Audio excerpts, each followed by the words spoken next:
Albert Einstein said about compound interest. It's the eighth wonder of the world. He who gets it earns it. He who doesn't pays it. We're here today to talk about a fundamental investing ideal called compounding. I want to explain exactly sort of where the concept came from and how it works in practice today. And I think what you're going to walk away from is a greater appreciation of how important it is to have your returns, your investment returns, be in a more narrow range so that compounding can work for you. So let's get started. Compounding, we can use a simplistic example to begin. Let's say we have $100 and we're going to use 10% interest because that's an easy number to compute in my head, even though the rate might be a little higher than what you can find today. But still, let's use 10% interest.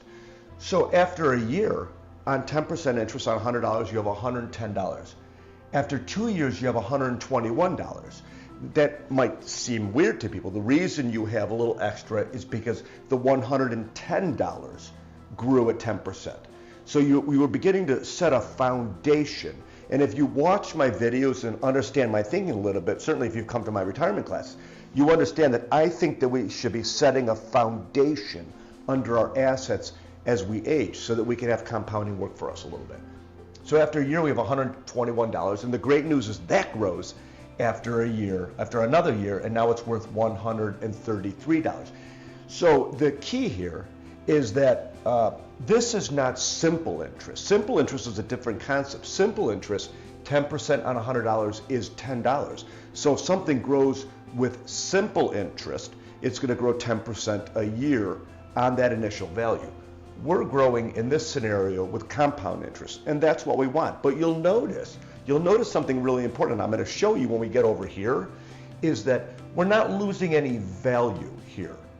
And that's how compounding can help you, but you can't be losing any value. So let's continue our discussion, and we're going to come right over here, and I'm going to put something on the board here.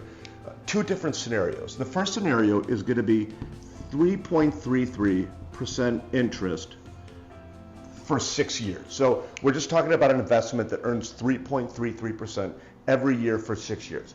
And at the end, you know this because you are good at math, is the average is 3.33%, right? I mean, it's 3.33.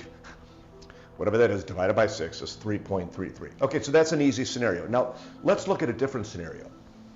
Let's say we earn 10% return, 10% in year 2, and then we're going to have a 10% decline in year 3. And we're going to come all the way down to the bottom the same way. 10, 10, negative 10. Now, the first question is, what is the average return? See, Wall Street they play tricks a little bit with some of these numbers and averages versus actual returns. There's actually a video on this site, Get Financial Strength Now, comparing average returns to actual returns. It's in the What Is video series, so I suggest you watch that. I'll put the link in the description.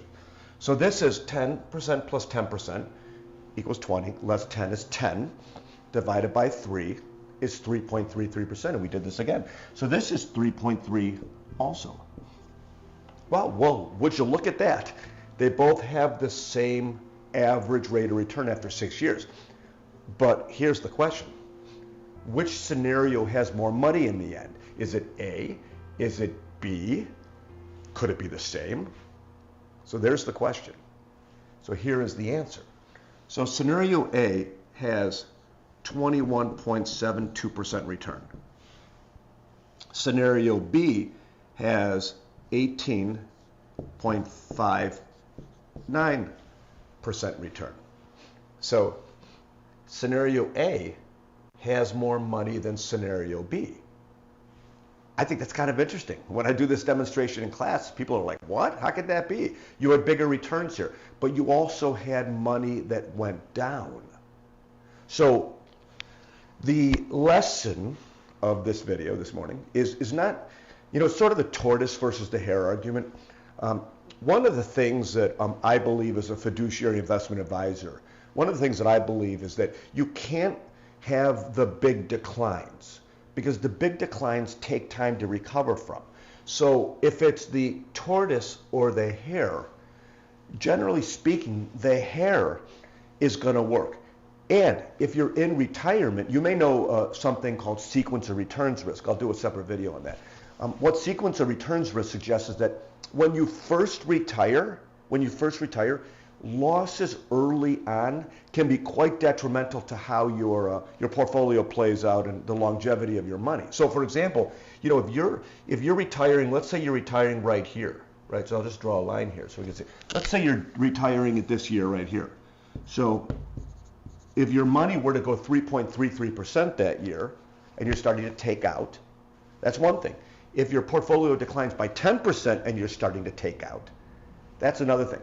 That's called sequence of returns risk, and we will get to that. So what I want you to think about here is that the tighter your range of returns is, the tighter, easy word for me to say, the tighter your range of returns, the more likely it is compounding, the eighth wonder of the world, will work for you. Thank you for watching. If you like what I'm doing here at Get Financial Strength Now, consider subscribing or give a thumbs up or a comment. This way I know what you like, what you don't like, and it tells Google that if you like this material, then they'll share it with more people.